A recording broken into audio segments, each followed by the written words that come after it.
Hi friends, ఈ వీడియోలో Google ఫొటోస్లో magic editor ఎలా యూస్ చేయాలో చూద్దాం. గూగుల్ ఫొటోస్ ఓపెన్ చేయండి. మీరు ఏదైతే ఫోటో ఎడిట్ చేయాలనుకుంటున్నారో ఆ ఫోటో సెలెక్ట్ చేసుకోండి. ఇప్పుడు నేను ఇక్కడ ఈ ఫోటో సెలెక్ట్ చేసుకున్నాను. ఇక్కడ ఇది మీకు పర్ఫెక్ట్ ఎగ్జాంపుల్. ఇక్కడ మీరు చూసినట్టయితే ఇది స్వర్ణగిరి టెంపుల్లో తీసిన ఫోటో. ఇక్కడ చాలా రష్ ఉంది. బేసిక్గా అందరూ ఫోటో తీసుకుంటున్నారు ఇక్కడ ఇంకా బ్యాక్గ్రౌండ్ కోసం. వేరే వాళ్ళు కూడా ఇందులో క్యాప్చర్ అయ్యారు. వాళ్ళని నేను రిమూవ్ చేయాలనుకుంటున్నా. టూల్స్లోకి వెళ్తే మనకు మ్యాజిక్ ఎరేజర్ బై డిఫాల్ట్ ఉంటుంది. మ్యాజిక్ ఎరేజర్ యూస్ చేసి కూడా మనము వీళ్ళని ఎరేజ్ చేయొచ్చు. కానీ డిఫరెన్స్ ఏంటో చూపిస్తా చూడండి. ఇది magic eraser. So magic eraser erase చేస్తే చూసారా ఇక్కడ బ్యాక్గ్రౌండ్ ఎలా ఉందో, సరిగా బిల్డ్ కాలేదు. అదే మ్యాజిక్ ఎడిటర్ యూజ్ చేస్తే జెమినీ ఏఐ యూజ్ చేసి లో జెమినీ ఏఐ మ్యాజిక్ ఎడిటర్ ఉంటుంది, అది క్లిక్ చేయండి.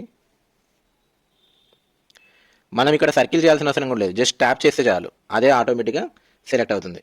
సో ఇప్పుడు నేను రెండు సెలెక్ట్ చేశా. ఓకే, ఇప్పుడు ఇక్కడ ఎరేజ్ క్లిక్ చేస్తున్నా. ఒక 5 to 10 seconds టైం తీసుకుంటుంది. ఎరేజ్ చేయడంతో పాటు బ్యాక్గ్రౌండ్ కూడా ప్రాపర్గా బిల్డ్ చేస్తుంది. మీకు 4 versions ఇస్తుంది.